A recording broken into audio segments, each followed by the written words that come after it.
El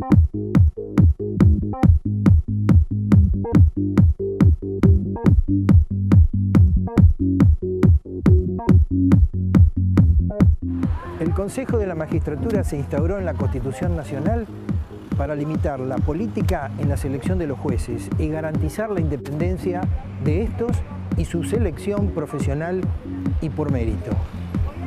El avance de ese modelo político sobre el Consejo desnaturalizó la función.